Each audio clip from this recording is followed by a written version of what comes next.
दोस्तों, यह बात सत्य है कि कर्म फल से कोई नहीं बच पाया है।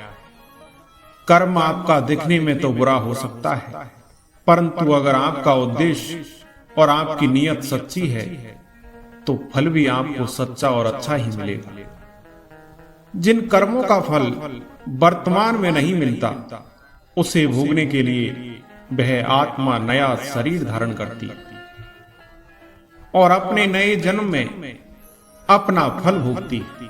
इसे ही कहते हैं कर्म का सिद्धांत। दोस्तों, आपने सुना होगा कि हमने जो पिछले जन्म में जो कर्म किया है, उस कर्म का फल हम इस जन्म में भोगते हैं, और जो कर्म हम इस जन्म में कर रहे हैं उसका फल हम अगले जन्म में भोगते हैं। ये दोनों बातें सही है, लेकिन कुछ कर्म ऐसे होते हैं जो कर्म हमने किए ही नहीं, लेकिन उसका फल भी हमें भोगना पड़ता है। तो आइए इन दो कहानियों के माध्यम से जानने की थोड़ी सी कोशिश करते हैं। दोस्तों, बहुत समय पहले की बात है। धर्मवीर नाम के एक राजा हुआ करते थे। राजा अपनी प्रजा का अच्छे से ध्यान रखता था।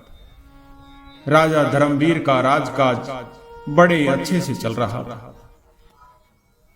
राजा धर्मवीर एक दिन अपनी जन्म पत्री पढ़ रहे थे। खुद की जन्म पत्री पढ़ते पढ़ते उस राजा को ख्याल आया कि जिस समय मेरा जन्म हुआ होगा, उस समय कितने मनुष्यों का जन्म हुआ होगा, लेकिन वो सभी राजा क्यों नहीं बने।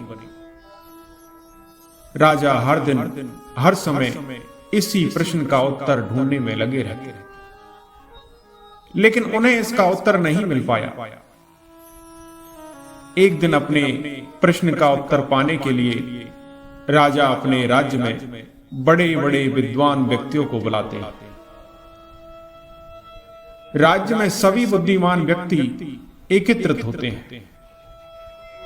वे सभी ये सोच में होते हैं कि राजा ने उन्हें यहां क्यों बुलाया है।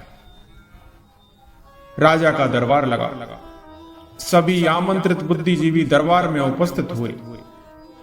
राजा सभी का अभिनंदन स्वीकार करते हैं और उनसे पूछते हैं कि जिस समय मेरा जन्म हुआ, उसी क्षण में और कितने ही व्यक्तियों का जन्म हुआ होगा,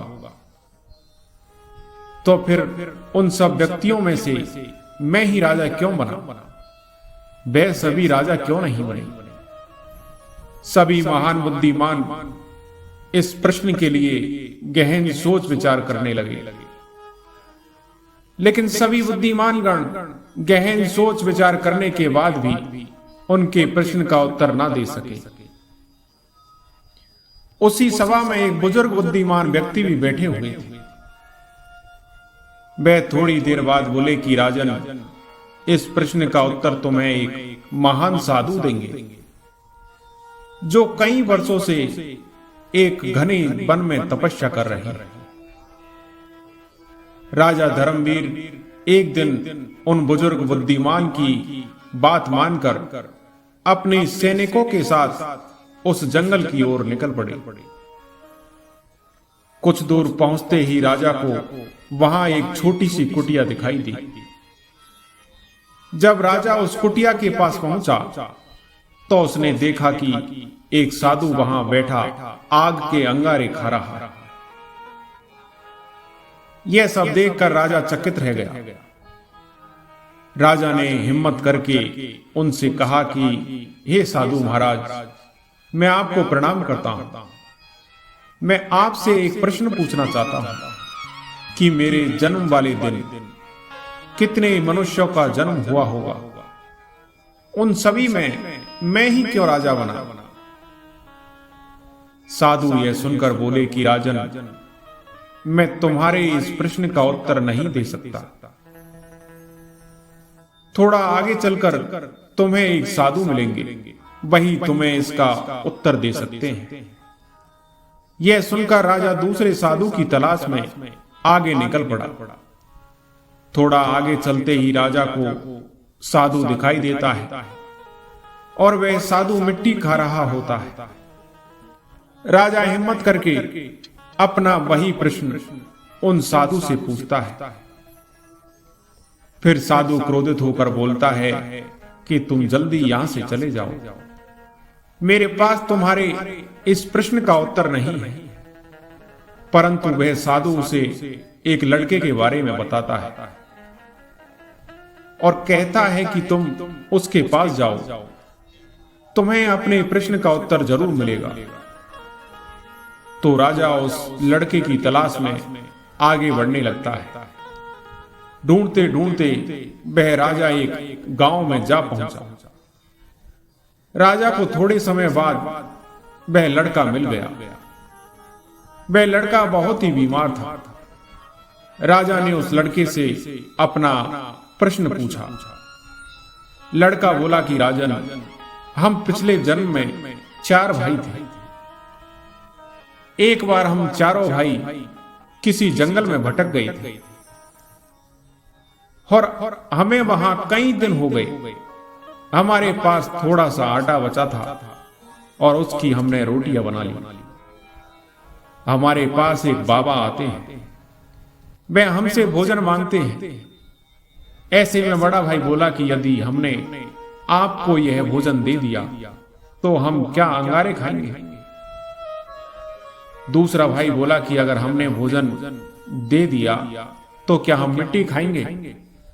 अब जब मेरी बारी आई तो मैं भी रोटियां देने से मना कर दिया। परंतु राजन, तुम बहुत दयालु थे। तुमने अपने हिस्से का भोजन उस बाबा को देकर उसका पेट भर दिया और तुम्हारे इस पुण्य के कारण तुम इस जन्म में राजा बने। और रास्ते में जो तुम्हें अंगारे खाते हुए और मिट्टी खाते हुए साधु मिले थे, वह दोनों तुम्हारे भाई थे। तुम्हारा तीसरा भाई मैं हूं जो इस समय मौत के मुंह में हूं। राजन, इसी प्रकार हम सभी भाइयों को अपनी अपनी करनी का फल मिला है। राजा को यह सुनकर अपने प्रश्न का उत्तर मिल जाता है। दोस्तों, प्रकृति के नियम शाश्वत हैं। जैसे कोई भी वस्तु हाथ से छोड़ने पर जमीन पर ही गिरेगी, यह गुरुत्वाकर्षण का नियम है। कुछ भी फेंको आसमान की तरफ, वापस जमीन पर ही आ जाता है। इसी तरह हमारे शब्द हैं और शब्दों से विचार बनते हैं। बोले गए शब्द या विचार ब्रह्मांड में चले जाते हैं और वापस उसी जैसी समान आवृत्ति वाले विचार वापस आपके पास आते हैं। प्रकृति का नियम है कि जो भी आप उसे देते हैं वह कई गुना करके आपको वापस देती है। प्रकृति के नियम अटल है। हम उसे जो देते हैं वही वापस लौट कर आता है। आप प्रेम बांटेंगे तो प्रेम वापस लौट कर आएगा। आप धन का दान करते हैं तो प्रकृति आपको कई गुना धन वापस करती है। आप घृणा बांटेंगे तो बदले में आपको घृणा ही मिलेगी। आप जैसे विचार भेजते हैं वही आपको मिलेंगे। आप हमेशा समस्याओं पर बात करेंगे, प्रकृति आपको कई समस्याएं प्रस्तुत कर देगी। आप अपने विचार बदल कर देखिए, सकारात्मक विचार सोचिए, सकारात्मक बातें कीजिए। आप केवल अपने शब्दों को बदल कर देखिए, सारे नकारात्मक शब्द हटा दीजिए, ब्रह्मांड में सकारात्मक ऊर्जा प्रवाह होने दें। कई गुना सकारात्मकता वापस आएगी। कुछ समय बाद ही आप परिवर्तन देखने लगेंगे। आपकी परिस्थितियां बदलने लगेंगी। आपको केवल विचार बदलने हैं, अपने कर्म करते रहने हैं, बाकी काम प्रकृति स्वयं कर देगी। आपके विचार ही आपके कर्म बनते हैं और कर्म ही भाग्य का निर्माण करते हैं। आप विचार बदल दीजिए, आपका भाग्य बदल जाएगा। किसी भी काम को सही तरीके से किया गया हो तो भाग्य का भी साथ मिलता है। दोस्तों, एक बार एक प्रतापी राजा हुए। एक दिन राजा ने अपने राजमहल में ब्राह्मणों के भोजन का आयोजन किया और यह आयोजन उसने अपने बाग बगीचे वाले स्थान पर रखा था। इसीलिए रसोइया भी उसी स्थान पर जाकर भोजन पका रहा था। उसी समय आकाश मार्ग से एक चील अपने पंजों में एक सर्प को पकड़े हुए जा रहा है, और जब वह चील उस बगीचे के ऊपर से जा रहा था तो उस समय उस सर्प ने उस चील से अपने आप को बचाने के लिए उस चील को डसने की कोशिश की, जिसके कारण जहर की कुछ बूंदें उस बर्तन में गिर गई जिसमें ब्राह्मणों के लिए भोजन पकाया जा रहा था। लेकिन उस रसोइया को इस बात का पता नहीं चला। उससे जरा भी आभास नहीं हुआ कि जहर की बूंदें इस बर्तन में गिर गई। भोजन जहरीला हो गया और वही जहरीला भोजन उन ब्राह्मणों को परोसा गया। यह भोजन ब्राह्मणों ने खा लिया, जिसके कारण उन सभी ब्राह्मणों की मृत्यु हो गई। अब मानव की मृत्यु हो जाना कोई अच्छी बात तो नहीं थी, और यह तो बहुत भारी पाप हुआ। अब भगवान के सामने यह प्रश्न उठा कि इस पाप की सजा किसको दी जाए।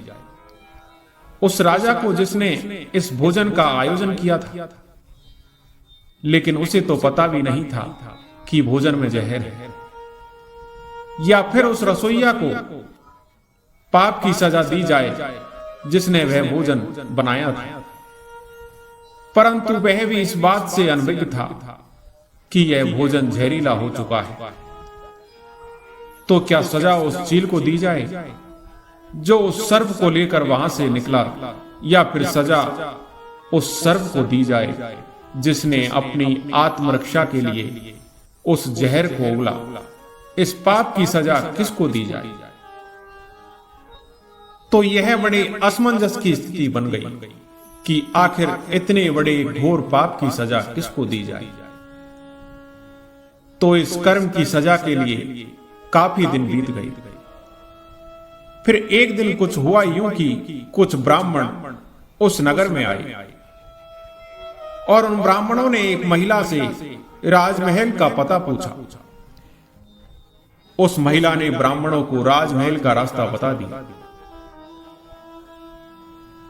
लेकिन पता बताने के बाद उस महिला ने उन ब्राह्मणों से कहा कि आप जा तो रहे हैं राजमहल, लेकिन थोड़ा संभल कर जाना, क्योंकि यह जो राजा है यह ब्राह्मणों को भोजन में जहर मिलाकर दे देता है। उस महिला के इतना कहते ही भगवान ने कहा कि इस कर्म के फल का अधिकारी मुझे मिल गया है। तो सभी ने भगवान से पूछा कि वह कौन है। भगवान ने कहा कि इस महिला को इस कर्म की सजा दे दी जाए। तब सभी आश्चर्यचकित हो गए, और वह बोले कि वह महिला तो उस समय वहां मौजूद भी नहीं थी। ना उसने जहर मिलाया, ना उसने भोजन पकाया, और ना ही उसने उन ब्राह्मणों को भोजन कराया। फिर भगवान इसकी सजा उसे क्यों दे रहे हैं? तब भगवान ने कहा कि किसी भी कर्म का आनंद जो सबसे ज्यादा लेता है उसी को उसका फल भुगतना पड़ता है। उस बुरे कर्म में ना रसोइया को आनंद की अनुभूति हुई, ना राजा को आनंद की अनुभूति हुई, और ना सर्प को हुई, और ना उस चील को हुई, लेकिन सबसे ज्यादा रस इस महिला को ही मिला है। इसीलिए इस कर्म की सजा इसे ही भुगतनी पड़ेगी। दोस्तों, कर्म के फल की व्याख्या इतनी आसान नहीं है। शब्द भी हमारे कर्म है।